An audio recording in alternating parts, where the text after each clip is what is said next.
मोदी जी, आपको news 18 network को ये एक्सक्लूसिव इंटरव्यू देने का बहुत बहुत धन्यवाद। आपने अपने पनिशिंग शेड्यूल से हमारे लिए समय निकाला। इस इंटरव्यू को हम थोड़ा अलग तरीके से करेंगे, कुछ बिग पिक्चर क्वेश्चंस पूछेंगे। शुरुआत में हमारे संग हमारे दो कलीग्स जुड़े हुए हैं, एक महाराष्ट्र के एंकर हैं, दूसरे हमारे कर्नाटका के एडिटर हैं। ये दो स्टेट्स अहम हैं इस चुनाव में, तो हमने सोचा कि थोड़े सवाल वो भी आपसे करेंगे। शुरू करते हैं। पहला सवाल। सबसे पहले तो आपको और आपके सभी दर्शकों को मेरा नमस्कार। और मुझे अच्छा लगा कि आपने अपने साथ कर्नाटका और महाराष्ट्र को भी जोड़ दिया है, तो एक प्रकार से आपने मेरी मदद की है, वरना तीनों को अलग अलग इंटरव्यू देता तो शायद मुझे और ज़्यादा टाइम देना पड़ता।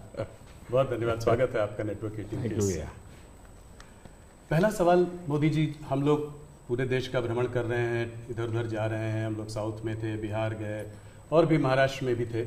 तो हर जगह ये देखा गया है कि चाहे विपक्ष से बात करें, चाहे आपके उम्मीदवारों से बात करें, लोग कहते हैं कि जब मोदी जी यहाँ आएंगे तो सब कुछ बदल जाएगा। अभी कुछ नहीं कह सकते, मोदी जी आएंगे तो हो सकता है स्वीप हो जाए, हो सकता है सीट निकल जाए।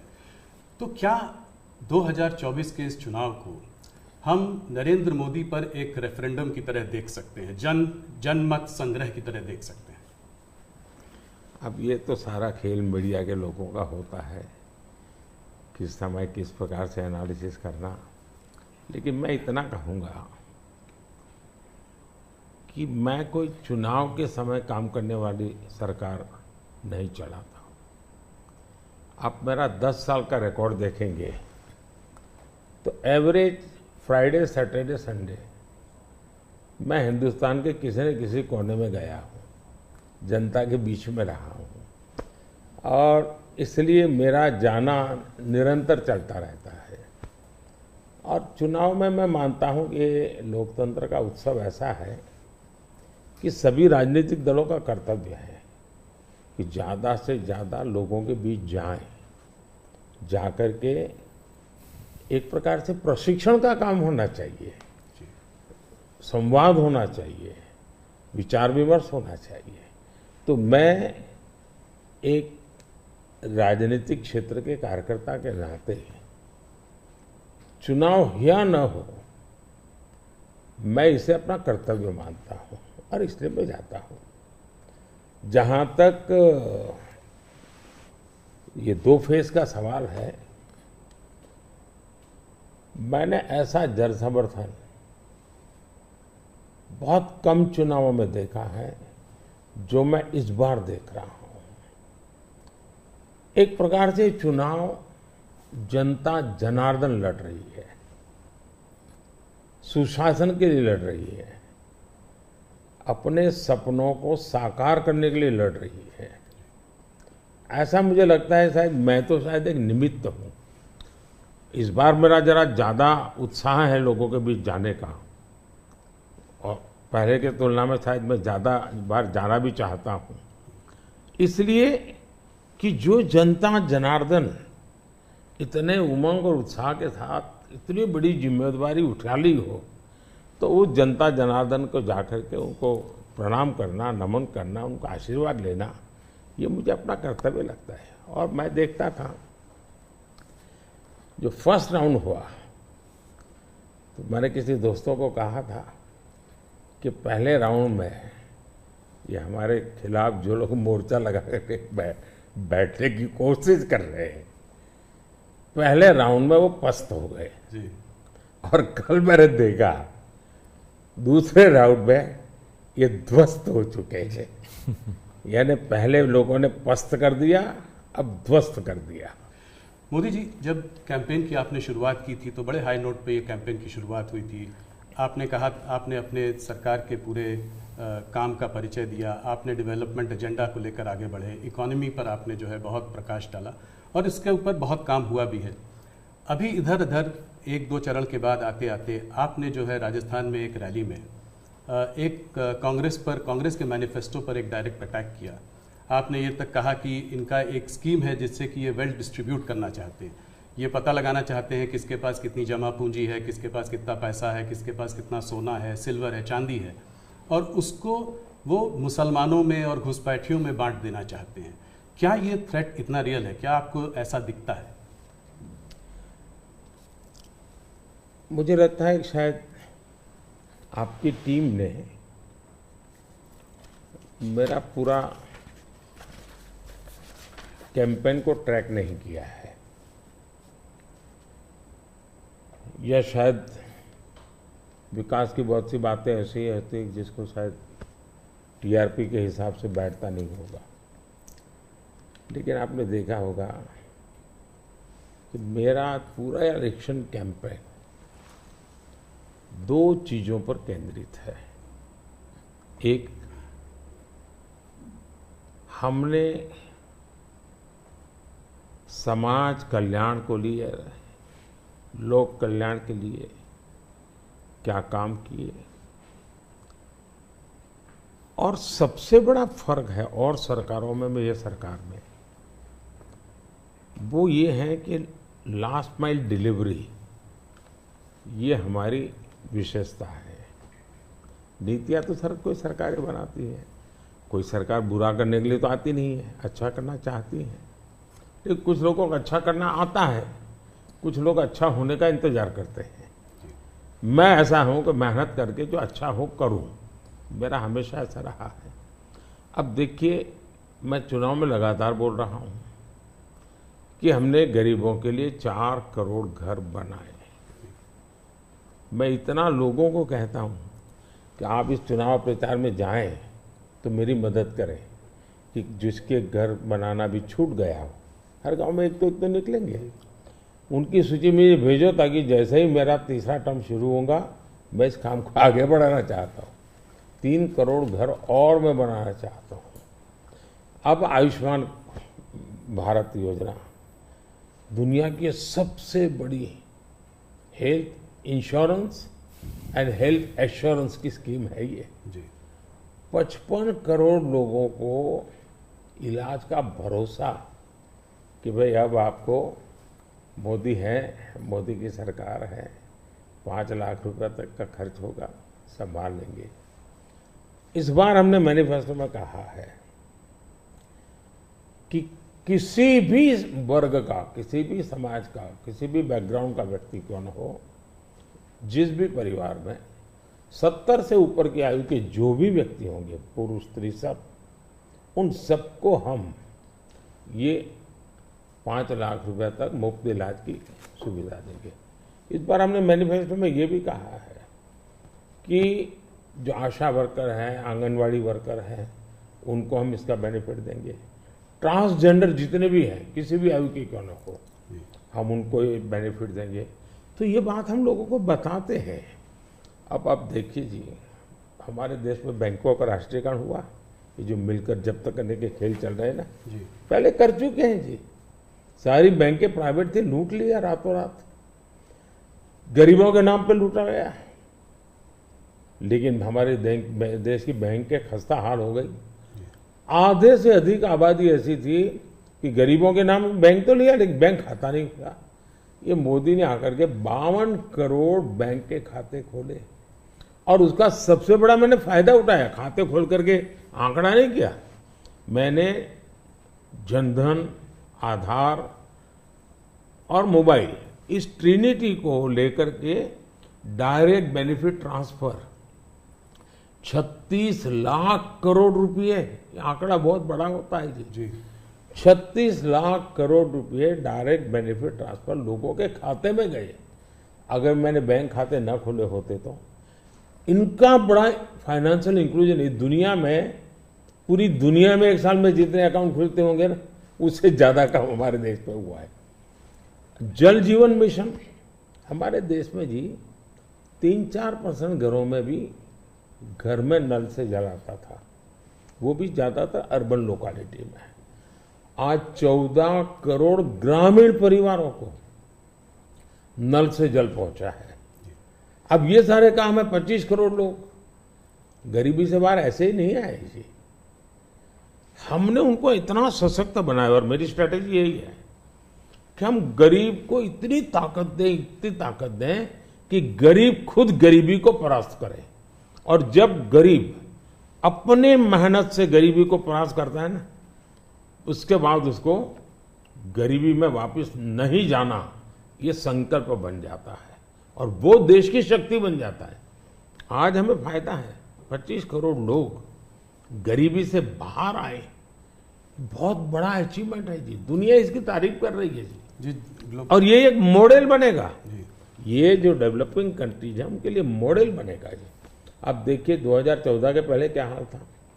2014 के पहले आपके सारे मीडिया वाले निकाल दीजिए, फ्रेजाइल फाइव यही हेडलाइन होता था जी।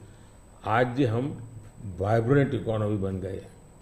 IMF ने दुनिया के 150 देशों का समूह, जिसमें चाइना भी है, हिंदुस्तान भी है, जिसको हम कहें कि एक डेवलपिंग कंट्रीज है या जो इमर्जिंग इकोनॉमी वाले देश है, ऐसा का एक समूह का उनको क्लासिफाई करके उन्होंने उसका एनालिसिस किया। बड़ा इंटरेस्टिंग है, यानी एक प्रकार से ये इंडिया का पीयर ग्रुप हम कह सकते हैं। अब देखिए क्या एनालिसिस है। 1998 इंडिया पर कैपिटा जीडीपी इस पीयर ग्रुप से 30% के आसपास थी, यानी पूरा 150 देशों का देश है। उस समय अटल जी की सरकार थी, 98 में अटल जी की सरकार है। 98 से 2004 अटल जी के अपने कार्यकाल में ये 30% को 35% ले गए। अच्छा प्रोग्रेस हुआ, लेकिन दुर्भाग्य देखिए जी 2004 में ये सब खिचड़ी कंपनी आ गई और ये खिचड़ी कंपनी ने अटल जी की मेहनत जो थी उस पर पानी फेर दिया। 35% को 30 पर ले आ गए वो लोग। यानी इन सारी कंट्रीज ने भारत से ज्यादा अच्छा परफॉर्म किया और हमने बुरा किया। यूपीए की सरकार में भारत डेवलपिंग वर्ल्ड की अपेक्षा और गरीब हो गया। हमसे गरीब थे, वो भी हमसे आगे निकल गए। लेकिन 2014 में हम आए, सरकार बनने के बाद 2019 तक में आपको खुशी होगी, हम 30 पर से 37 पे पहुंचा दिया और 24 तक मैं जब पहुंचा हूं ये मामला 42% पहुंच गया है। यानी 30 छोड़ा था, हम 42 ले और ये हाईएस्ट है जी। यानी हमारी इनकम दुनिया के और देशों की अपेक्षा बहुत तेजी से बढ़ी है। अगर आप 10 साल के कालखंड में इन्फ्लेशन को भी ले, जो महंगाई की इतनी चर्चा करते हैं ना, तो ये 10 साल सबसे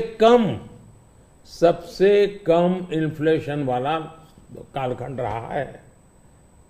ये मैं इतना सारा जो कहता हूं और हकीकत के आधार पर कहता हूं, कठोर परिश्रम करने के बाद अचीव किया है जी।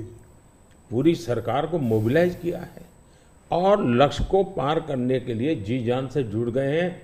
उसके बावजूद भी मोदी क्या कहता है? मोदी तो कहता है भाई ये तो ट्रेलर है, मुझे तो और आगे जाना है और नई नई आकांक्षा है और मैं बहुत तेजी से बढ़ना चाहता हूं देश को लेकर के। और कांग्रेस का जहां तक मैनिफेस्टो है, कोई मुझे बताए क्या चुनाव के अंदर पॉलिटिकल पार्टियों के मैनिफेस्टो ये कोई शोपीस के लिए होते हैं क्या? सचमुच में तो मीडिया का काम है कि हर एक पॉलिटिकल पार्टी के मैनिफेस्टो की बारीकी से जांच पड़ताल करे। मैं इंतजार कर रहा था कि मीडिया करे। पहले दिन मैंने एक कमेंट तो कर दिया था जी, मैं कोई आज कर नहीं रहा जी, कि भाई मुझे मैनिफेस्टो देख करके लगता है कि इस पर पूरी तरह मुस्लिम लीग की छाप है। तो मुझे लगा कि मीडिया चौंक जाएगा, जो एनालिसिस करने वाले चौंक जाएंगे, लेकिन पता नहीं अब उनकी व्यस्तता कुछ और है। मैनिफेस्टो में उनकी तरफ से जो परोसा गया उतना ही गुड़ी उछालते रहे। फिर मुझे लगता भी ये तो इकोसिस्टम का बड़ा मिलीभगत लगता है। अब मुझे सच्चाई लेकर जाना पड़ेगा। मैंने काफी 10 दिन इंतजार किया कि देश इस मैनिफेस्टो में जो बुराइयां हैं उसको कोई न कोई, क्योंकि निष्पक्ष तरीके से आता है तो अच्छा है, आखिरकार मुझे मजबूरन ये सच्चाइयां लेकर के आनी पड़ी। आप देखिए साहब, अब उनके एक महाशय ने अमेरिका में इंटरव्यू दे दिया जी, इनहेरिटेंस टैक्स। तो इनहेरिटेंस टैक्स की बात ले आए, 55% टैक्स आपकी प्रॉपर्टी। अब मैं विकास और विरासत की बात कर रहा हूँ, ये विरासत को लूटने की बात करते हैं। तो मैं और वेल्थ रिडिस्ट्रीब्यूशन की बात करते हैं, और उनके आज तक का इतिहास है, वो करेंगे क्या? तो फिर मेरी जिम्मेवारी, मेरी रिस्पॉन्सिबिलिटी है कि मैं देशवासियों को बताऊं कि भाई ये इस दिशा में ले जा रहे हैं।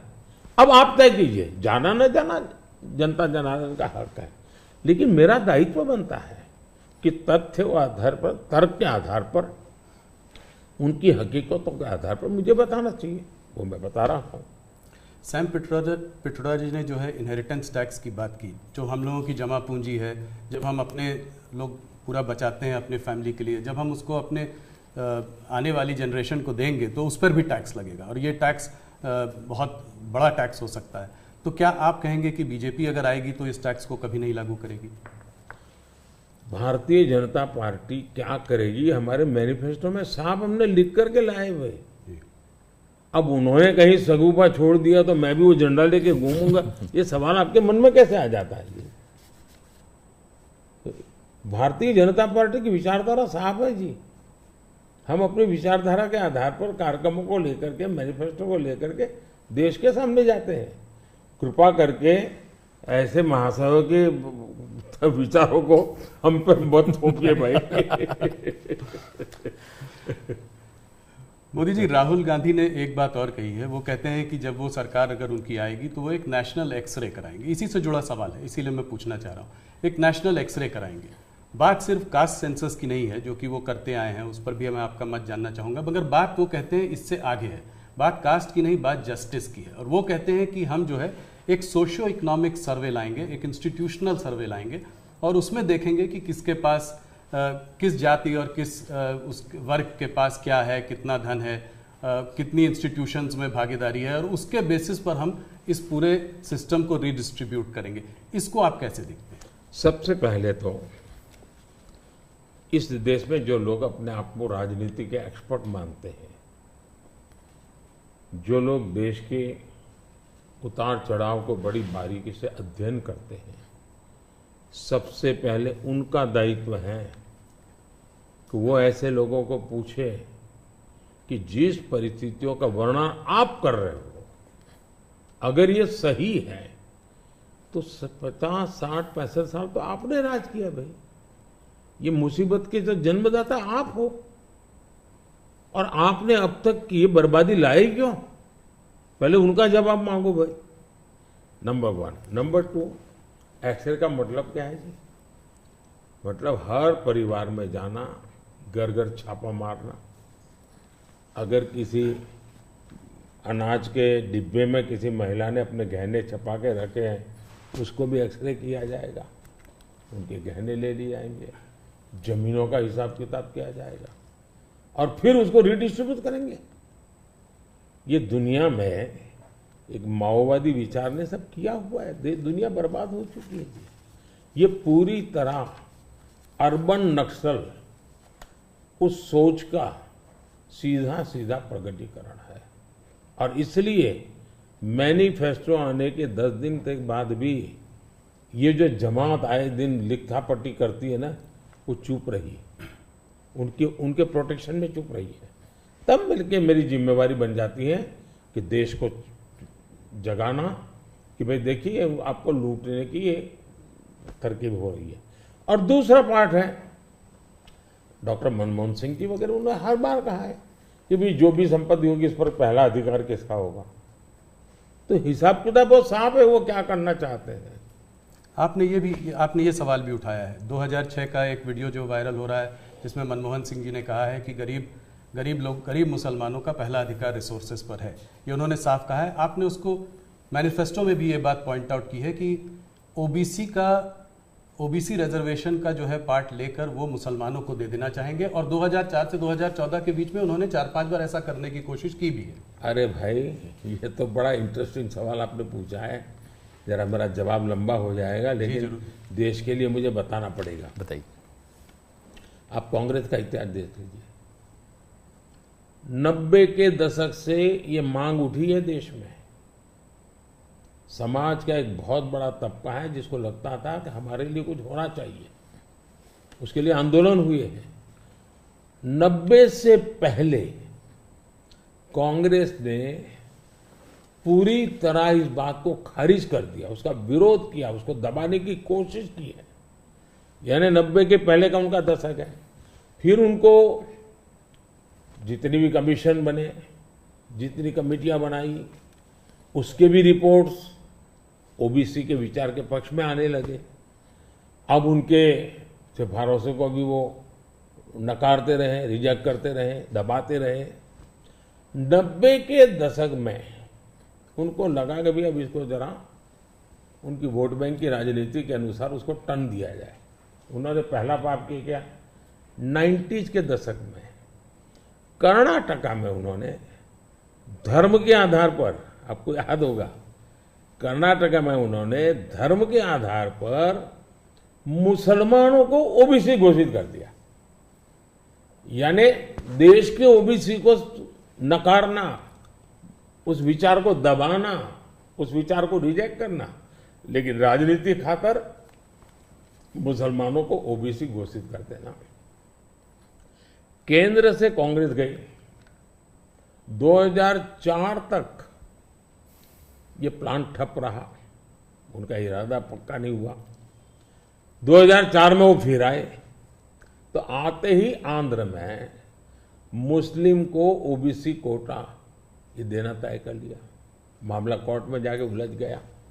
अब ओबीसी के 27% जो आरक्षण में मिला हुआ है, भारत की संसद ने दिया है, संविधान के मूलभूत भावना के प्रकाश में दिया है। 27% शहद लगाने की उन्होंने तैयारी कर दी, डाका डालने की कोशिश की। 2006 में नेशनल डेवलपमेंट काउंसिल की मीटिंग हुई थी, एनडीसी की। मनमोहन जी के बयान पर बहुत बड़ा हंगामा हो गया। 2 साल कांग्रेस पूरी चुप रही। 2009 के घोषणा पत्र में फिर से इसका जिक्र किया। 2011 में कैबिनेट नोट है इसका। 2011 के कैबिनेट नोट में ओबीसी के 27% हिस्सा डाका डाल करके उसमें से मुसलमानों को दे देना उन्होंने तय किया जी। 2012 यूपी चुनाव में भी उन्होंने इसकी एक असफल कोशिश की, फायदा नहीं हुआ। 2012 आंध्र हाईकोर्ट ने इसको रिजेक्ट कर दिया, रद्द कर दिया, कानूनी जजमेंट आ गया। एससी में गए, सुप्रीम कोर्ट में गए, वहां भी उनको कोई रिलीफ नहीं मिला। 2014 के घोषणा पत्र में भी धर्म के आधार पर आरक्षण की बात कही है, जबकि हिंदुस्तान का संविधान जब बना तब तो कोई आरएसएस वाले, बीजेपी वाले संविधान सभा में नहीं थे। बाबा साहब आम्बेडकर जैसे लोग बैठे थे, पंडित नेहरू जैसे बैठे थे, सरदार वल्लभ भाई बैठे थे, देश के कई महापुरुष बैठे थे। उन सब ने लंबे चिंतन के बाद तय किया था कि भारत जैसे देश में धर्म के आधार पर आरक्षण नहीं दिया जा सकता। 2024 के चुनाव में आप देख रहे हैं उनका मैनिफेस्टो, और मैंने कहा इस पर पूरी तरह मुस्लिम लीग की छाप है, यानी मुस्लिम लीगी नीतियां उन्होंने अपनाना शुरू किया। अब ये जो उन्होंने स्थितियां बनाई हैं, मुझे बताइए कि देश के लोगों को ये जिस प्रकार से संविधान की धज्जियां उड़ा रहे हैं, जिस प्रकार से लोग बाबा साहब आम्बेडकर को अपमानित करते हैं, एससी एसटी के आरक्षण पर भी खतरा, तलवार लटका देते हैं, ओबीसी का तो जीना मुश्किल कर देंगे। क्या मुझे देश की जनता को प्रशिक्षित करना चाहिए कि नहीं करना चाहिए? मैं सभी जो भी विद्वान लोग हैं, जो कलम के धनी हैं, जो निष्पक्ष हैं, उनका ये दायित्व बनता है कि ऐसे समय देश को वो एजुकेट करें, सही चीजें बताएं। कांग्रेस का कहना है कि उन्होंने ऐसा स्पेसिफिकली नहीं बोला है, जो कि उन्होंने मैनिफेस्टो में बोला है। उसमें लिखा है कि इनकरेज और असिस्ट करेंगे स्टूडेंट्स को, बिलोंगिंग टू द माइनॉरिटीज़। उन्होंने ये कहा है कि will ensure minorities receive there fair share of opportunities, ये बोला है। तो इसको आप कैसे पढ़ते हैं, मतलब इनके मैनिफेस्टो को? मुझे पकड़ने की जरूरत नहीं, मैंने 1990 से आपको हिसाब दिया है भाई जी। 1990 का हिसाब देखोगे, उसके बाद आप क्या कहोगे मुझे? अब मुझे उसमें एनालिसिस करने की जरूरत ही नहीं पड़ती जी। आपको 1990 से लेकर के डॉक्टर मनमोहन सिंह जी के 2009 के बयान तक और सारी चीजों को एक टेबल पर लेकर के देखोगे तो आप बिल्कुल इसमें से क्या निकालोगे भाई? मैं नहीं निकाल रहा हूं जी। हर एक को यही निकालना पड़ेगा भाई। हाँ, मतलब कि एक करके यहां जाएंगे वो। और ये जो भागीदारी की बात करते हैं इंस्टीट्यूशंस में कि जजेस ओबीसी नहीं है, मीडिया में ओबीसी का रिप्रेजेंटेशन कम है, इसको आप कैसे देखते हैं? अब मुझे बताइए, जो 2014 में हम आए, हमने ऐसी कोई नीति बनाई है क्या जो जिसके कारण किसी को रुकावट हो जाए? तो ये उनके पाप है, उनके पापों को देश भुगत रहा है। अगर उन्होंने सच्चे अर्थ में सेक्युलरिज्म किया होता, सच्चे अर्थ में सामाजिक न्याय किया होता, वोट बैंक की राजनीति न की होती, तो ये उनको आज इस प्रकार से झूठे कागजों को लेकर के घूमना नहीं पड़ता। जी। मुझे विश्वास है कि 10 साल से मैं जो कर रहा हूं, स्थिति ऐसी आएगी कि जितनी बातें हैं उनका जवाब हम ही देंगे, कर के देंगे, हर एक को योग्य न्याय देंगे। आज हमारे पहले देश के राष्ट्रपति आदिवासी कैसे बनी गई? हमारी सोच के कारण बनी। हमें 3 बार राष्ट्रपति बनाने का मौका आया, एक बार अटल जी के समय, 2 बार मेरे समय। पहली बार हमने किसको बनाया? माइनॉरिटी को बनाया, जी बिल्कुल, अब्दुल कलाम जी को बनाया। मुझे मौका मिला पहला तो किसको बनाया? दलित को बनाया। दूसरा मौका मिला तो किसको बनाया? आदिवासी महिला को बनाया। तो ये हमारे आचरण से पता चलता है कि हमारी सोच क्या है। जी। मोदी जी, आपने एक बात और कही है और इसको मैं एक लंबे सवाल से भी जोड़ना चाहता हूं। आपने कहा है कि अगर इनका गठबंधन जो है सरकार बनाएगा तो ये पीएम बाय रोटेशन होगा। ये डिसाइड नहीं कर पा रहे हैं कि किसको पीएम बनाएंगे, तो एक साल के लिए सब लोग पीएम बनेंगे। सवाल मेरा थोड़ा बड़ा है। सवाल यह है कि क्या आपको लगता है कि जिस स्टेज में इंडिया का जो डेवलपमेंट स्टेज है उसमें कोएलिशन गवर्नमेंट काम करेगी या एक स्टेबल गवर्नमेंट ज़्यादा इफेक्टिव होगी? 2 अलग अलग सवाल है। जी। देखिए, आप कांग्रेस का कैरेक्टर देखिए। उनके यहाँ राजस्थान में पार्टी के अंदर आंतरिक संघर्ष था, तो उन्होंने फॉर्मूला बनाई 2.5 साल मुख्यमंत्री की, 2.5 साल एक मुख्यमंत्री रहेंगे, 2.5 साल दूसरे। ये राजस्थान में फॉर्मूला बनाई थी, नॉन फॉर्मूला है। छत्तीसगढ़ में ऐसा उनकी पार्टी के भीतर झगड़ा हुआ तो वहां भी उन्होंने फॉर्मूला बनाई कि 2.5 साल एक, 2.5 साल दूसरा, और उन्होंने मामला संभाल करके गाड़ी चलाई। और ये भी सच्चाई है कि 2.5 साल के बाद वो मुकर गए। जी। यानी खुद की पार्टी के साथ धोखा किया, खुद की पार्टी के अंदरूनी धोखा करने की उनकी प्रवृत्ति, वो तो एक। इसका मतलब ऐसी फॉर्मूला कांग्रेस के दिमाग में होना ये प्रूवन है उसमें। और मैंने अभी कहीं मीडिया में पढ़ा कि उनकी कोई छोटी सी मीटिंग हुई थी, मीडिया में पढ़ा मैंने, और उसमें ये कहा कि भाई अब आज के स्थिति जब मोदी बार बार पूछ रहा है भाई इतना बड़ा देश किसको सुपुर्द करे, आपका नाम तो होना चाहिए ना, इतना बड़ा आप किसी का भी नाम दीजिए जी। कोई तो नाम देना पड़ेगा ना। अरे क्रिकेट की टीम होती है वो भी कैप्टन बताती है, कबड्डी की टीम होती है वो भी कैप्टन बताती है। भाई आप बता नहीं रहे हो कि इतना बड़ा देश दे किसको। और तब जाकर फिर उन्होंने कोई ऐसे फॉर्मूला बनाई है कि भाई 1 ईयर 1 पीएम फॉर्मूला। अब एक पीएम 1 साल रहेगा तो आएगा, पूरी नई सरकार बनाएगा, कैबिनेट बनाएगा, तो फिर शपथ समारोह चलते रहेंगे 5 साल, और क्या होगा जी। और देश संकट समारोह में उलझता रहेगा, वो शपथ समारोह में उलझते रहेंगे।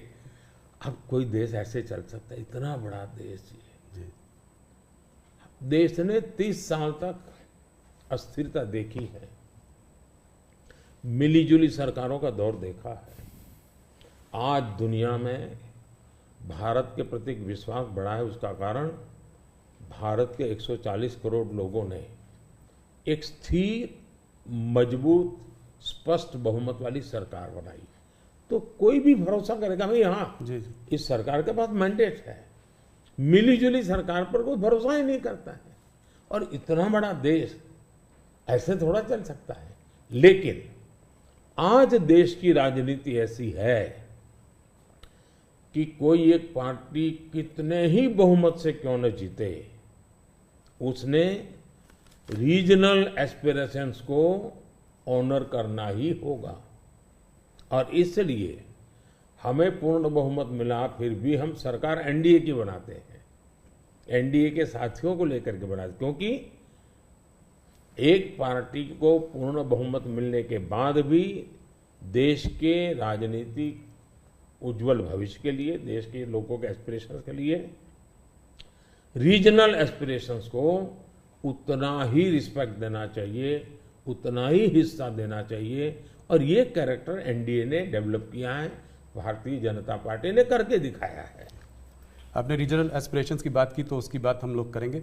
एक सवाल और जिससे पहले कि उस पर आते हैं, ऑपोजिशन की सारी पार्टीज, राहुल गांधी, कांग्रेस, सब ये कहते हैं कि मोदी जी ये जो है मैच फिक्सिंग कर रहे हैं इस चुनाव पर। उन्होंने कहा है कि ईडी, सीबीआई और ईवीएम के बिना आप चुनाव नहीं जीत सकते। क्या कहेंगे आप? ईवीएम का जवाब तो देश की सुप्रीम कोर्ट ने दे दिया है। और 2014 में इनके पास ईडी थी, इनके पास सीबीआई थी, तो हार क्यों गए भाई? मेरे होम मिनिस्टर तक को जेल में डाल दिया था, तो हार क्यों गए वो? अगर ईडी सीबीआई से चुनाव जीते जाते तो ईडी सीबीआई का काम तो इतने सालों तक कांग्रेस ने किया है, वो जीत जाते जी। और इतना बड़ा देश एक म्युनिसिपैलिटी का चुनाव फिक्स नहीं कर सकते भाई, जरा करके देखो। ये संभव होता है क्या फिक्सिंग? क्या क्या दुनिया को मूर्ख बना। लेकिन दुख इस बात का है कि ऐसी बातें करने वालों को आप मीडिया के लोग उनको पूछने के बजाय हमको पूछते हो। मोदी जी थोड़ा सा लेकिन इसमें एक बात चौकस है जी, मैं मानता हूं पिछले कई दिनों से इंडिया अलायंस के लोग इतने निराश हो चुके, इतने निराश हो चुके हैं कि अभी उनको बहाने ढूंढना बहुत जरूरी बन गया है। क्योंकि पराजय के बाद भी लोगों के सामने जाने के लिए उनको इसलिए मैं समझता हूं शायद वो अभी से ये सारे तर्क ढूंढ रहे हैं कि पराजय के तर्क क्या होंगे। शायद उसी की उनकी इंटरनल एक्सरसाइज है ये। मोदी जी दो स्टेट्स अहम हैं इस चुनाव में, एक है कर्नाटका और एक है महाराष्ट्र। कर्नाटका जहां पे अभी आपकी हार हुई थी विधानसभा के चुनाव में, और महाराष्ट्र इसलिए क्योंकि वहां पर एक अजीब सी खिचड़ी बनी हुई है, दो पार्टियां टूटी हैं। मेरे दो साथी मेरे साथ हैं। सबसे पहले शुरुआत करते हैं कर्नाटका से। तो हरिप्रसाद जी जो हमारे वहाँ के एडिटर हैं वो आपसे कुछ सवाल पूछना चाहते हैं। हरिप्रसाद जी स्वागत है आपका।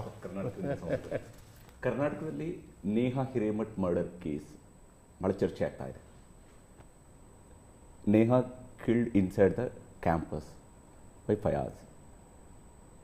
Even JP Nadda ji rushed to her house.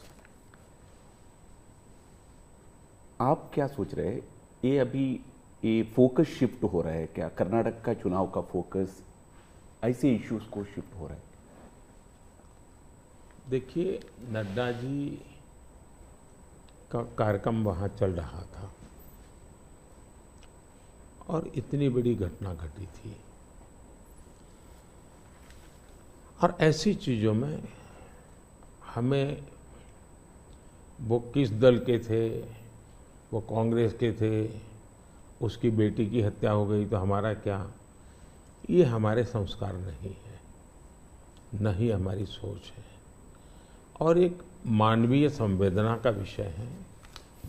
और मैं मानता हूँ कि अच्छा हुआ अध्यक्ष जी ने इतनी चुनाव की आपाधापी में भी उनके सांत्वना देने का प्रयास किया है।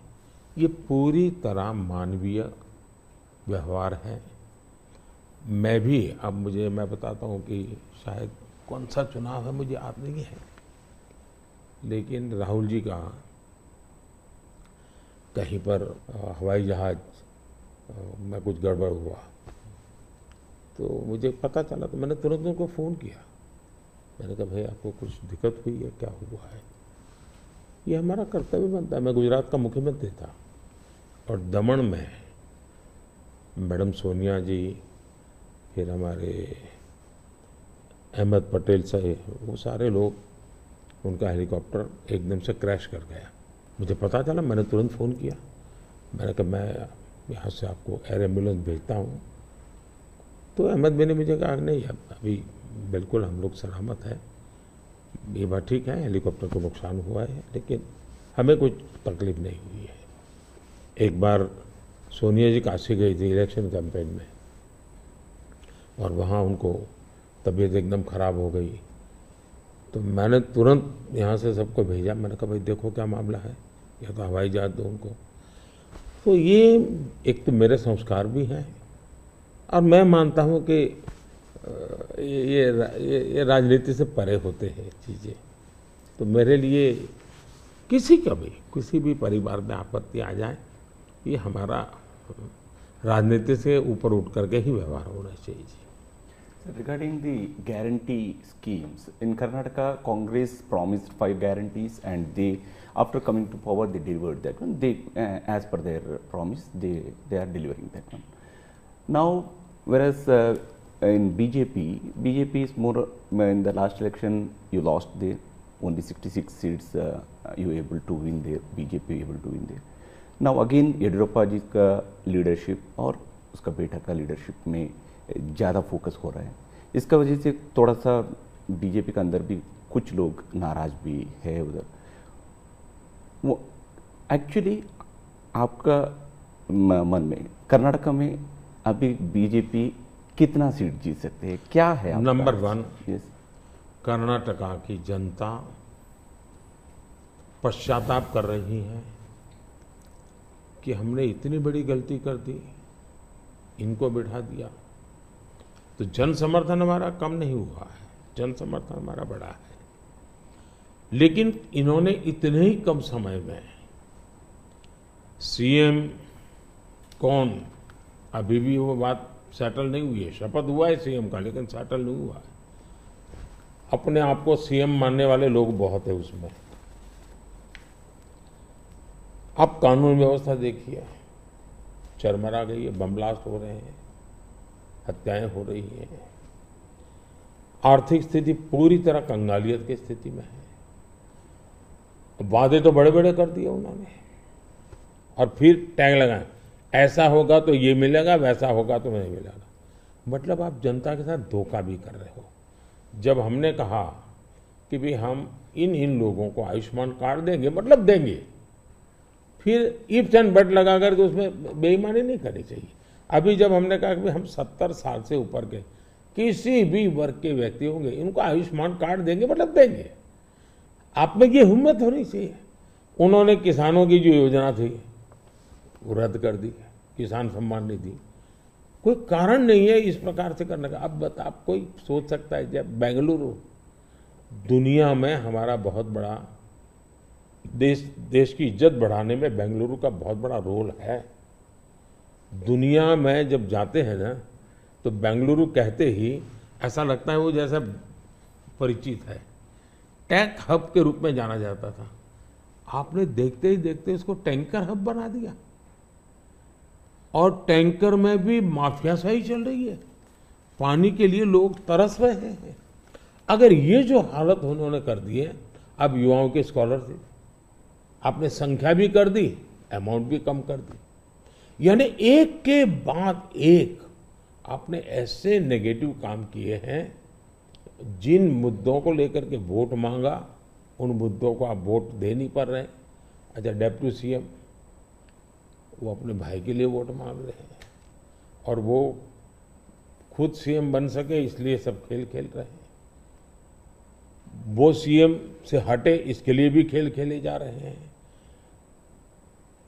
जहां तक भारतीय जनता पार्टी का सवाल है, हम टीम स्पिरिट से काम करने वाले लोग हैं। भले मेरी टीम ने मोदी को आगे किया, लेकिन मेरी पूरी टीम काम कर रही है जी। उसी प्रकार से येडियुरप्पा जी हमारे वरिष्ठ नेता हैं, लेकिन काम पूरी टीम कर रही है और टीम मेहनत करती है, लोगों को विश्वास भी है और हम आगे बढ़ रहे हैं। The second phase selection of Karnataka, that's in nation it's the third phase, but for us in Karnataka it's the second phase election for 14 seats. There's northern part of Karnataka, majorly drought hit places आते हैं. Now regarding this drought बारे में, already Congress is claiming that we went to Supreme Court. Now central government is forced to give a rightful compensation. What's your opinion? देखिए, सिद्धारा में है कि जब पुरानी सरकार थी और वहाँ ड्राउट था उस समय, मैंने खुद के ने उनकी पूरी टीम को यहाँ बुलाया था। एज ए प्राइम मिनिस्टर मैंने उनकी टर्म में इनको बुलाया था। बैठ करके मैंने कहा भाई पहले हम जल संचय की योजना हमें बनानी चाहिए। अब जहाँ तक स्टेट डिजास्टर रिलीफ फंड का सवाल है, हमारी सरकार ने पहले ही जो केंद्र का हिस्सा होता है वो उनके यहाँ बैंक के खाते में जमा करके दे दिया हुआ है जी। हमारी इंटर मिनिस्ट्रियल टीम उसने भी प्रभावित क्षेत्रों में जो नियम है, पद्धति वो जो हमने नहीं बनाई, कई दशकों से है, उसके अनुसार वो टीम वहाँ गई है, जाकर के उसने सर्वे किया है।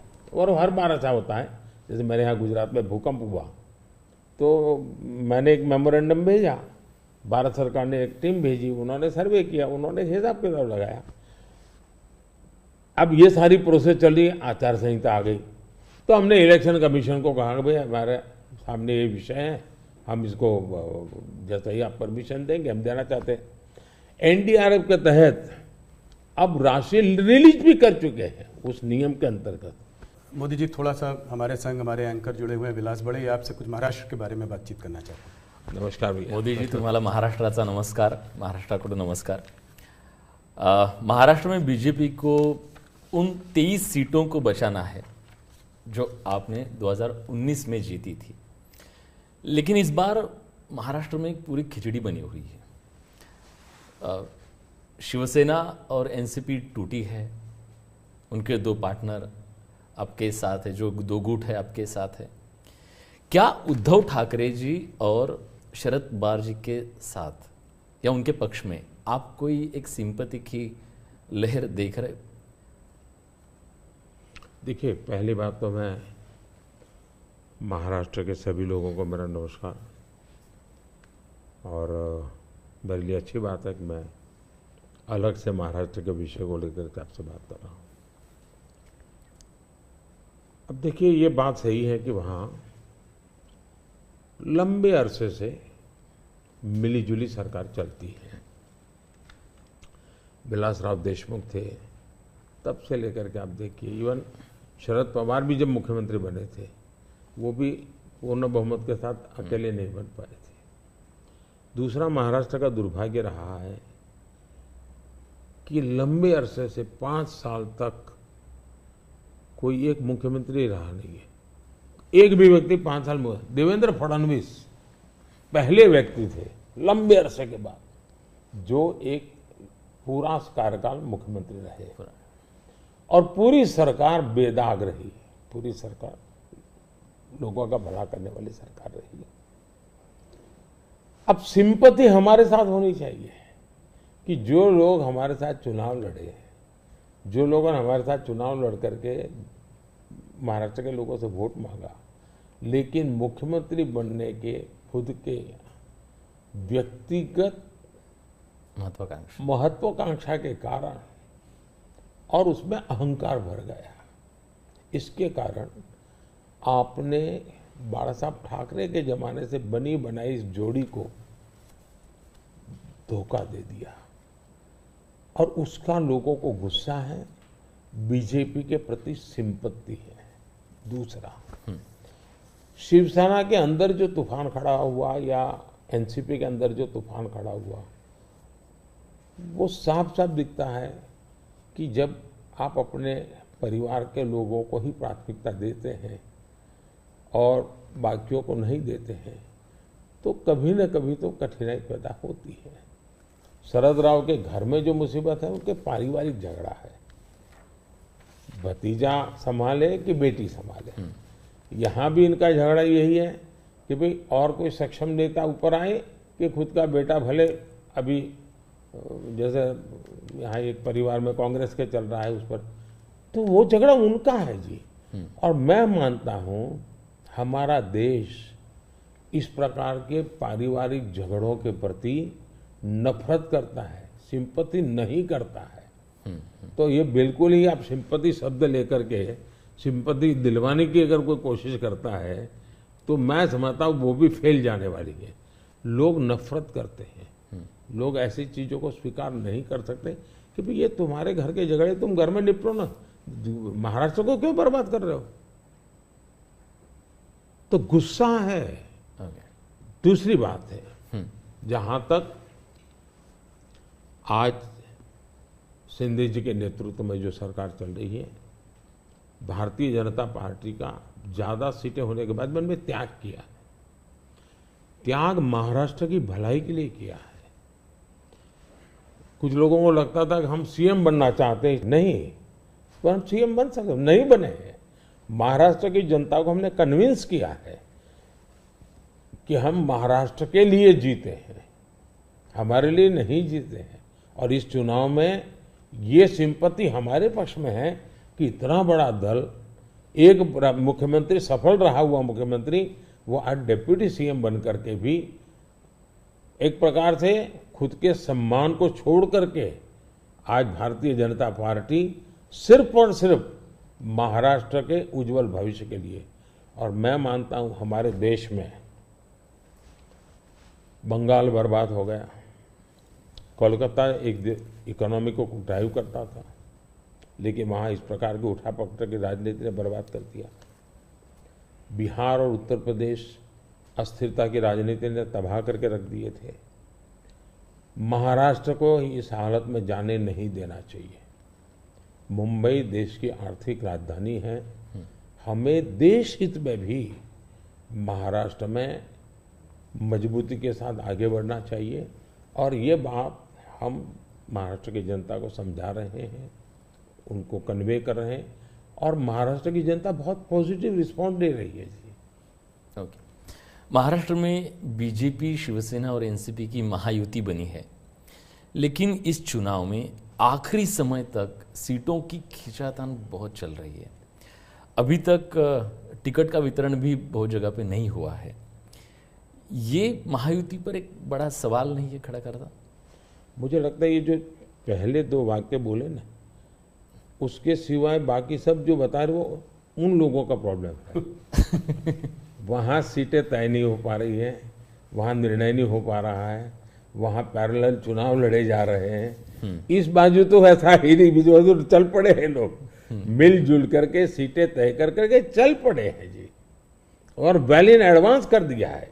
शिवसेना, बीजेपी और एनसीपी, ये तीनों ने इसको कर लिया है। सामने जो नकली पार्टियों का मेला मिलाप है वहां नहीं हो पा रहा है जी, उल्टा है। कितनी सीटें देखते हैं आप महाराष्ट्र में? पिछली बार 41 आई थी, इसलिए पूछ रहा हूँ ये सवाल। हम बहुत ताकत के साथ आगे बढ़ रहे हैं। वोट भी बढ़ेगा, सीट भी बढ़ेगी।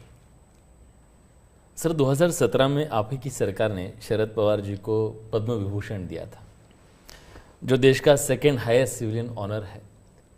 लेकिन पिछले मंगलवार को शरद पवार जी ने एक कह दिया, मराठी में ते मराठीत असं म्हणाले की मोदी जी देशाचे नवे पुतीन आहे, आप नए पुतीन बन रहे हैं। आप इस कमेंट को कैसे देखते हैं? मैं उनका आदर करता हूं, आज भी करता हूं। हाँ। और मैं मानता हूं सार्वजनिक जीवन में लंबे अरसे तक जिन जिन लोगों ने काम किया है वो हमारे साथ रहे न रहे, हमारे विरोध में रहे, वो अलग बात है। इसका मतलब ये हुआ कि जिसके अंदर वो पुतिन को देखते हैं उसकी सरकार से अवार्ड लेकर के वो गर्व कर रहे हैं। ये तो बहुत बड़ा कॉन्ट्राडिक्शन है भाई। लेकिन वो गर्व कर रहे हैं।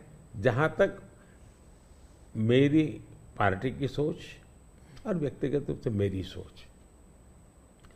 अब देखिए, हमने भारत रत्न दिया तो किसको दिया? प्रणब मुखर्जी, नरसिम्हा राव, चौधरी चरण सिंह जी, कर्पूरी ठाकुर, और इस देश में किसी ने क्वेश्चन नहीं किया कि मोदी जी आप इनको क्यों भारत रत्न दे रहे हैं। सबको लगता हाँ यार ये ड्यू था, डिजर्व था। किस दल के थे? हमारे खिलाफ ढेर सारी बातें उन्होंने बताई हुई ऐसे लोग हैं, लेकिन निर्णय उसके आधार पर नहीं होता है। आप पद्म पुरस्कार देखिए, मुलायम सिंह जी, असम के तरुण गोगोई जी, पीए सांगमा जी, जमीर जी, एस.एम. कृष्णा जी, आप देखिए जी, सारे लोग हैं दूसरी पार्टियों के हैं, हमने उनको पद्म दिया। हम पद्म देते हैं उनको अपने अपने क्षेत्र में जो उनका योगदान है, देश के लिए जो भी उन्होंने किया है, ये देश का दायित्व है। अवार्ड देश का है, दल का नहीं है जी। ये मोदी की पर्सनल प्रॉपर्टी नहीं है, ये भारतीय जनता पार्टी का उस पर कॉपीराइट नहीं है जी। तो मैंने पूरा पद्म पुरस्कार, तो मैं मानता हूँ कभी अगर आप स्टोरी चलाएं, मीडिया के लोग इंटरेस्ट करें, भारत में पद्म पुरस्कार को कैसे परिवर्तित किया गया, कैसे पद्म पुरस्कार एक प्रकार के सच्चे अर्थ में सम्मान बना दिया, इतना बड़ा काम उन्होंने किया है। अगर तारीफ होनी चाहिए तो इस बात की होनी चाहिए कि भाई आप बहुत बड़े सोच वाले लोग हैं कि आप ऐसे ऐसे निर्णय करते हैं। ये क्वेश्चन नहीं होना चाहिए कि आपने उनको क्यों दिया।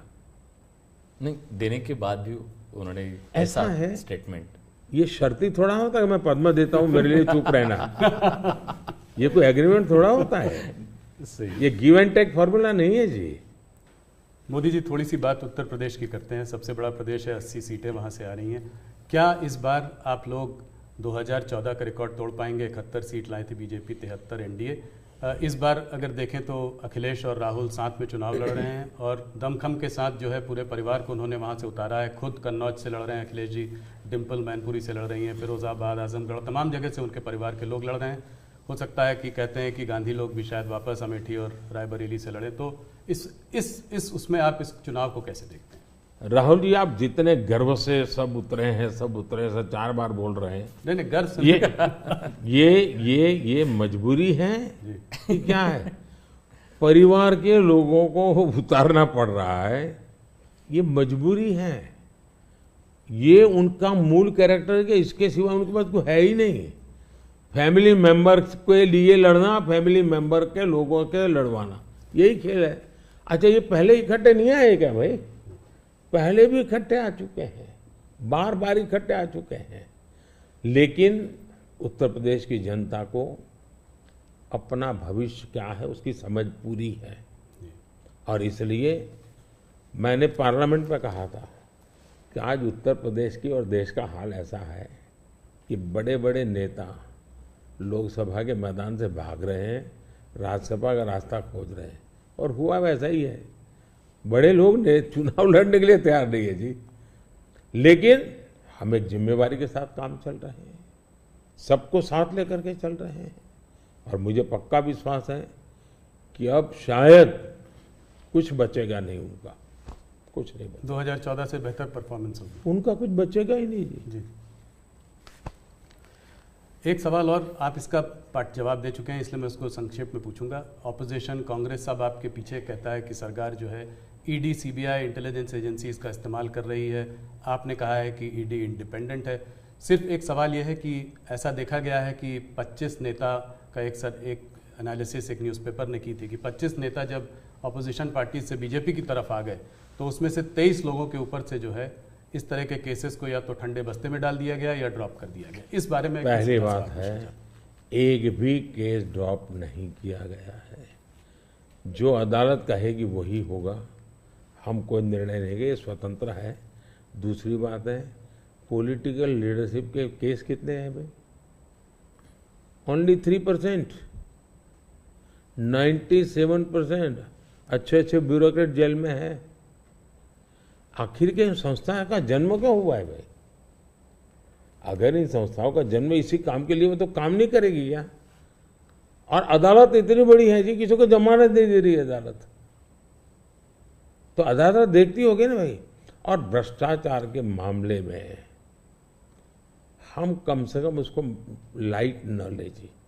सचमुच में देश में चर्चा होनी चाहिए कि पहले एक जमाना ऐसा था आपको आरोप लगता था ना तो भी हल जाते थे। आज गुनाह सिद्ध हो चुका, सजा हो चुकी, फिर भी आप हाथ ऊंचा कर करके फोटो निकलवा रहे हो। आप भ्रष्टाचार का महिमा मंडन कर रहे हो। इस देश में ये आलोचना का विषय होना चाहिए। भ्रष्टाचार को न्यू नॉर्मल के रूप में ट्रीट नहीं करना चाहिए, वरना इस देश का बहुत नुकसान होगा जी। ये सवाल बीजेपी और अदर्स का वाला नहीं है। देश के लिए ठीक नहीं है कि आप इसको न्यू नॉर्मल बना दे। और मैं देख रहा हूं धीरे धीरे धीरे ऐसा वातावरण बनाया जा रहा है, हाँ ठीक है यार वो तो चलता रहता है। यही तो देश, गरीब आदमी मर रहा है जी। हमने कैसे भी करके इससे देश को मुक्त करना चाहिए, रिजॉल्व होना चाहिए कंट्री का, वो नहीं हो रहा है जी। और मैं तो मानता हूं कि भाई देखिए, मैं जो कोशिश कर रहा हूं, एक सिस्टम को पॉलिसी ड्रिवन बनाओ, टेक्नोलॉजी को भरपूर लाओ। आज हमने, पहले एक प्रधानमंत्री कहते थे 1 रुपया जाता है 15 पैसे पहुंचता है जी। आज मैं कहता हूं 1 रुपया जाता है पूरे 100 पैसे पहुंचते हैं। डायरेक्ट बेनिफिट पे ट्रांसफर। क्यों? सिस्टम को सुधारो भाई। हमने जेम पोर्टल बनाया, करप्शन को कम करने की दिशा में हमारा बहुत बड़ा कदम है जी। दूसरा, समाज को भी जगाओ, समाज को भी आदत डालो कि भाई भ्रष्टाचार बुरा है, किसी भी स्तर पर भ्रष्टाचार से मुक्त रहना चाहिए। और देश में वो वातावरण बन रहा है, पॉलिटिकल लोगों को डर नहीं है। और मैं मानता हूं उसमें कुछ मात्रा में ये जो सिर्फ हमारा विरोध है इसलिए उनका समर्थन कर देना, ये शोभा नहीं देता है भाई। आपने पिछले कार्यकाल में काफ़ी बड़े काम किए, आर्टिकल 370 को रद्द किया, सीएए को लेके आए, मगर ऑपोजिशन लीडर्स इस कैंपेन में सब कह रहे हैं कि अगर वो सरकार बनाएंगे तो इन सब को जो है सीएए को रिपील कर देंगे। ममता बनर्जी खास करके कह रही हैं सीएए को इम्प्लीमेंट नहीं होने देंगी। इसको आप कैसे देखते हैं? पहली बात है कि जिसको भारत का संविधान समझ है, जिसको भारत के फेडरल स्ट्रक्चर का पता है, किसके पास कौन काम है वो सब पता है, वो कभी ऐसी बात बोलेंगे नहीं, क्योंकि ये उनके अधिकार क्षेत्र का विषय ही नहीं है जी। अगर मोदी भी राज्य का मुख्यमंत्री होता है तो नहीं कर सकता है जी। जो भारत सरकार के विषय है वो भारत सरकार करेगी, जो राज्य सरकार के विषय होते हैं वो राज्य सरकार करेगी। लेकिन जनता को मूर्ख बनाने की फैशन हो गई है, जनता को अंधेरे में रखने, इसलिए वो कुछ भी बोलते रहते हैं। दूसरी बात है, मैं चैलेंज करता हूं कांग्रेस पार्टी कल प्रेस कॉन्फ्रेंस करके बता दे कि हम 370 वापस लाएंगे, क्योंकि 370 हटने के बाद ये लोग संविधान की इतनी बड़ी बातें करते हैं ना जी। बाबा साहब अम्बेडकर के नाम पर, हमको इतनी गालियां देते हैं। हिंदुस्तान में बाबा साहब अम्बेडकर का संविधान पूरे देश में लागू नहीं हुआ था। जम्मू कश्मीर में 70 साल तक भारत का संविधान नहीं लगा है। ये हमने आकर के भारत के संविधान, और वहाँ दलितों को पहली बार आरक्षण मिल रहा है जी। वाल्मीकि समाज वहाँ रहता है, वहाँ पहली बार आरक्षण मिल रहा है। ये सब क्या बातें करते हैं जी। और उनकी हिम्मत है क्या वो प्रेस कॉन्फ्रेंस करके बोले कि हम 370 फिर से वापस लाएंगे? हिम्मत है तो कोई भी दल हिम्मत है तो आ जाए मैदान में। मोदी जी, बंगाल की तरफ चलते हैं। वेस्ट बंगाल में जो है इस बार चुनाव काफ़ी जोरों में लड़ाई हो रही है। पिछली बार जब आप 2019 में 18 सीट लाए थे 42 में, तो लोग चकित रह गए थे, लोगों को उम्मीद नहीं थी कि आप 18 सीट लाएंगे। इस बार आपके एक नेता ने कहा है कि 36 सीट आ सकती है। राजनाथ जी ने मुझसे इंटरव्यू में कहा था कि 36 सीट आ सकती है। कैसे देख रहे हैं इस वक्त माहौल को? देखिए, जहां तक लोगों का चकित वाला जो आप कह रहे हैं ना, उनका प्रॉब्लम यह है कि मुझे 10 साल हो गए, अभी भी वो मानने को तैयार नहीं कि देश की जनता ने मोदी नाम के किसी व्यक्ति को प्रधानमंत्री बनाया। तो ऐसी एक जमात है जो देश के मैंडेट को स्वीकार करने को तैयार नहीं है जी। अब हकीकत है भाई कि देश की जनता हमको समर्थन दे रही है। आपने हिसाब लगाया था नहीं होगा नहीं होगा, वो तो आपकी गलती थी जी। हमारे तो लोगों के साथ संपर्क है, पर मैं मालदा में था, मैंने जी मैं हैरान था कितना बड़ा जबरदस्त वहां माहौल था जी।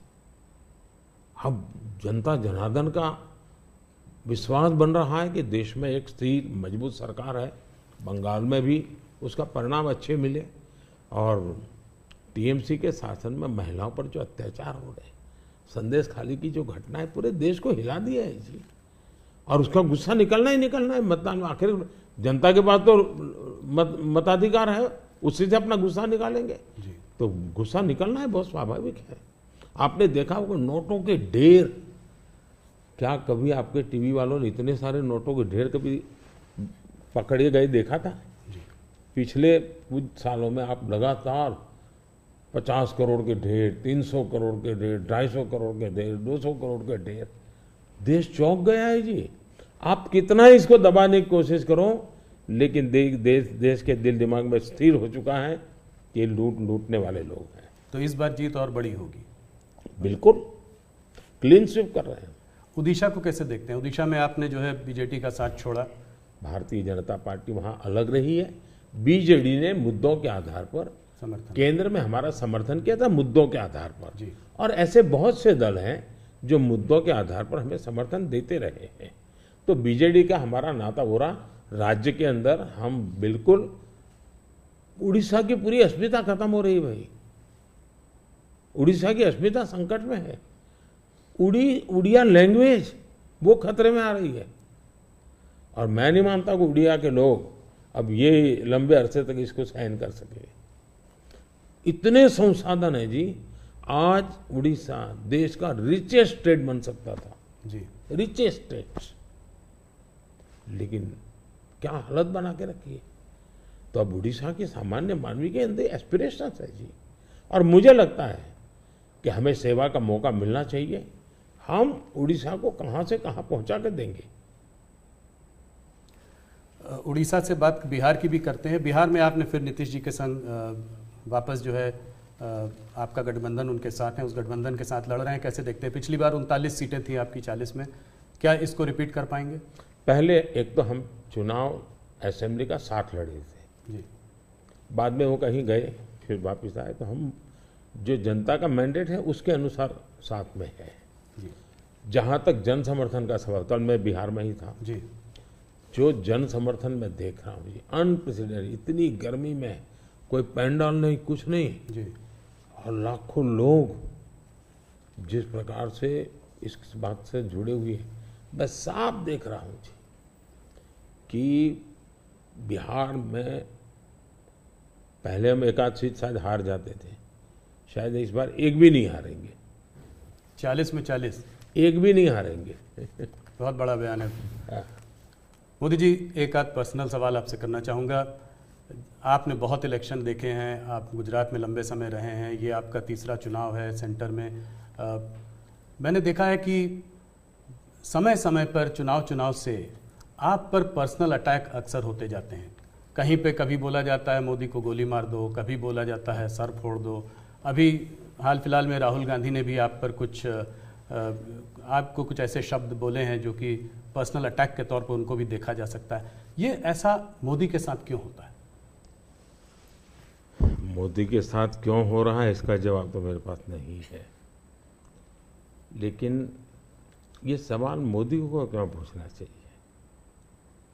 ये सवाल इस देश में चर्चा का होना चाहिए कि सार्वजनिक जीवन में आखिर मोदी का गुनाह क्या है? वो पीएम बना वही गुनाह है ना। मतलब आप जो भी गाली देते प्रधानमंत्री को दे रहे हैं। अब प्रधानमंत्री को इस प्रकार से सर फोड़ देंगे, या कभी मेरी माँ को गाली देना, कभी।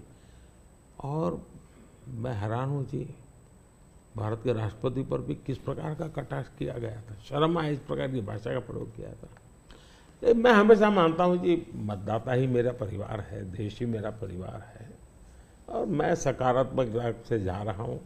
लेकिन जो ऐसा कर रहे हैं उस पर तो मैं आप लोगों पर छोड़ता हूँ, देशवासियों पर छोड़ता हूँ कि इन लोगों की तरफ कैसे देखना चाहिए। मोदी जी, अगर एक सवाल मैं ये समझना चाहूँ कि ये जो तीसरा टर्म होगा आपका, वो पहले दूसरे से अलग कैसे होगा? पहला कार्यकाल मेरा कैसा गया, तो मैं सामान्य मानवी की जो जरूरतें थी उनको मैं एड्रेस करना चाहता था। मैंने उस दिशा में काम किया, और उस समय देश के अंदर एक निराशा का वातावरण था, सरकार के प्रति नफरत का वातावरण। भाई सरकार यानी निकम्मी। मुझे विश्वास भरना था, मैंने उस पर काम किया, मजबूती लाया। जो दूसरा कार्यकाल था वो मैंने कुछ परिणाम दिखाए, लोगों को विश्वास भर दिया कि हम आगे बढ़ सकते हैं। हम दुनिया के अंदर एक कॉन्फिडेंस लेवल आया है देश में, वो कॉन्फिडेंस एक बहुत बड़ी ताकत है।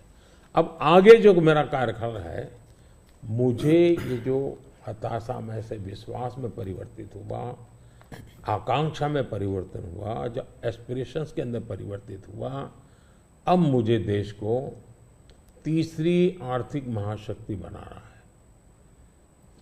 लेकिन ये जब मैं 11 से 5 पे लाया, उसी की कंटिन्यूटी है जी। ये मैं 5 वर्ष और निकम्मा और 3 वाला अच्छा, ऐसा नहीं हो सकता जी। तो पहले मनमोहन सिंह के समय पर 11 तक थे, हम जोर लगा करके 5 पर ले आए, अब जोर लगा करके 3 पर ले जाएंगे। तो हम हर चीज में कंटिन्यूटी करना चाहते हैं। अब जैसे बिजली, हमने बिजली पहुंचाने का बड़ा अभियान चलाया, बिजली पहुंचा दी।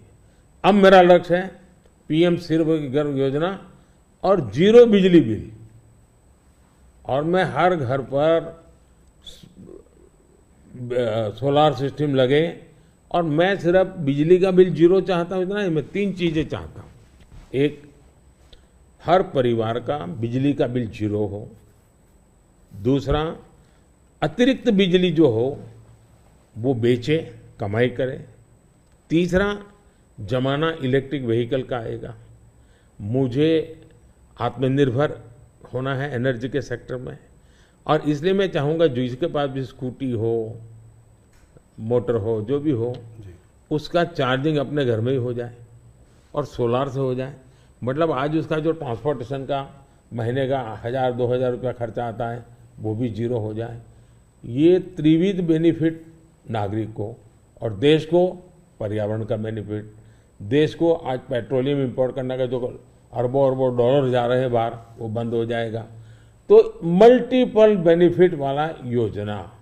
अब जैसे स्टार्टअप हब, मैन्युफैक्चरिंग हब बनाना है, मुझे इनोवेशन हब बनाना है, यानी मैं एक बिल्कुल नए एरिया पर देश को ले जाना चाहता हूँ, और बड़े कॉन्फिडेंस का, और विजन मेरा क्लियर है, मुझे कोई दुविधा नहीं। मेरे पास तय है नेक्स्ट 100 डेज जो है, 4 जून के बाद 100 डेज में मुझे क्या काम करना है, अभी से मेरे पास क्लियर है। 5 साल में क्या करना है, क्लियर है। 2047 में विकसित भारत बने, क्लियर है। इसलिए मैं कहता हूं 24/7 फॉर 2047, ये मेरा मिजाज है। इस पर अलग से एक चर्चा करनी पड़ेगी आपको हमारे ग्रुप के साथ। आज विलास मुझसे सुबह एक सवाल पूछ रहे थे, मैंने कहा आप मोदी जी से खुद ही पूछना डायरेक्ट। आपने आपकी पूरी यात्रा में बहुत सारी कठिनाई का सामना किया है। ऐसी हालत में भी आप टफ डिसीजन लेते हैं, ये कैसा कर पाते हैं? देखिए, मैं टफ डिसीजन वगैरह नहीं लेता हूँ जी, मैं सही डिसीजन लेता हूँ। कोई टफ डिसीजन होते नहीं, सही होते हैं। किसी को टफ लगे, किसी को न लगे, ऐसा हो सकता है। लेकिन फिर भी मैं सोचता हूँ कि ये सब कैसे होता है। जैसा अचरज आपको होता है, मुझे भी होता है कि मोदी ये कैसे करता है। फिर मैं सोचता हूँ नहीं, शायद परमात्मा ने ही मुझे इस काम के लिए भेजा हुआ है।